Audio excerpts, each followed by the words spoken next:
오늘을 살아가는 묵상 시간입니다. 오늘 본문 말씀 에스겔서 19장 1절과 2절입니다. 너는 이스라엘 방백들을 위하여 애가를 지어 부르기를 내 어미는 무엇이냐 암사자라. 그가 사자들 가운데 엎드려 젊은 사자 중에서 그 새끼를 기르는데.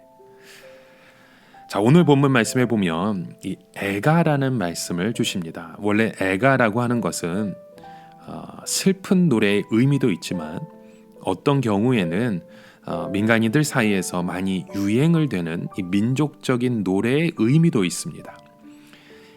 앞으로 유다가 망하게 되었을 때 왜 유다가 망하게 되었는지 사람들의 입에서 입으로 이런 노래가 퍼지도록 한 것이었죠.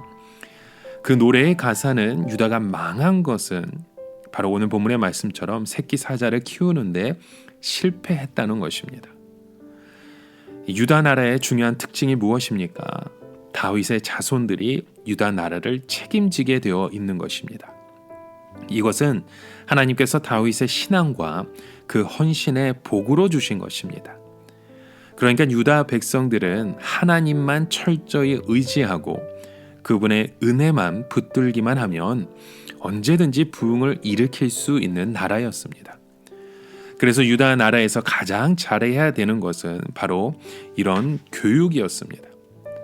사람들을 철저하게 성경적인 사람으로 키워놓기만 하면 유다는 절대 망하지 않았을 것입니다. 그래서 유다는 그 상징이 바로 사자였습니다. 이것은 하나님의 백성들이 제대로 신앙적으로 만들어지기만 하면 이 세상 어느 누구도 그들을 멸망시키지 못하는 것을 보여주는 것입니다.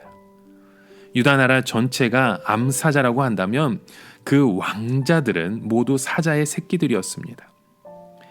여러분, 사자 어미가 사자 새끼를 훈련시킬 때 어떻게 훈련을 시키겠습니까? 높은 절벽에서 새끼들을 끌어올리고 또 떨어뜨리고 기어 올라오는 강한 사자를 키우겠죠. 그러나 새끼들도 약하기 때문에 처음부터 어미 사자가 그런 식으로 키우진 않습니다. 새끼들도 어렸을 때는 다른 짐승들에게 물려 죽을 수 있기 때문에 어미는 그 새끼를 보호해 줍니다. 그렇지만 조금씩 자라면서 스스로 사냥하는 법을 배울 수 있어야 되겠죠. 우리가 생각하기에 사자가 사냥하는 것이 쉬울 것 같아도 절대 쉬운 일이 아닙니다. 사슴이나 얼룩말들이 쉽게 잡혀서 죽는 것 같지만 이런 짐승들도 머리에 뿔이 있어서 들어받치면 또 뒷발로 차이면 잘못 걸렸다간 도리어 자기가 다칠 수 있게 됩니다. 그리고 또 이런 짐승들이 사자를 보면 죽으려고 달려들기 때문에 사자도 온 힘을 다하여 달리지 않으면 절대로 사냥을 하지 못하게 됩니다. 특히 사자는 오직 약한 짐승의 그 한 마리에만 집중을 해야지 이것저것을 다 잡으려고 하면 벌써 다 놓치고 말게 됩니다. 무엇보다도 사자는 다른 짐승들보다 사람을 조심해야 되겠죠. 왜냐하면 사람 자체는 약하지만 아무리 사자라도 사람의 머리를 당할 수 없기 때문입니다. 사람들이 파놓은 함정이나 올무에 걸리면 아무리 강한 사자라 하더라도 결국 붙잡혀서 죽을 수밖에 없기 때문입니다. 또 사자는 모든 짐승들을 다 물어 죽이면 안 됩니다. 왜냐하면 다른 짐승들이 다 없어지면 나중에 자기가 찾아야 할 먹이가 없어지기 때문에 결국 사자들끼리 싸울 수밖에 없습니다. 아니면 저절로 병들어 죽은 짐승의 고기를 먹게 되는데 그러면 사자들도 다 썩어 줄 수밖에 없는 거죠. 오늘 본문 말씀 속에 하나님의 백성들은 사자이기는 하지만 야생의 사자가 아니라 이미 하나님의 은혜로 변화된 사자임을 보여주십니다. 그래서 은혜 받은 사자들에게 가장 힘든 것은 사냥하는 법을 잊어버리는 겁니다. 하나님께서 주시는 만나와 까마귀가 공급해주는 약식을 먹다 보니까 이 세상에서 다른 사람들과 경쟁해서 그들을 물리치고 이기는 법을 자꾸만 잊어버리는 것이죠. 사자는 사자인데 마치 사냥을 할 줄 모르는 사자가 되고 만 것입니다. 그래서 유다는 새끼 사자를 키울 때 은혜 받은 사자로 키우지 않았습니다. 그냥 겉으로는 은혜 받은 사자인 것 같은데 실제로는 전혀 은혜 받지 못한 원래 야생 그대로의 사자로 키워버린 것입니다.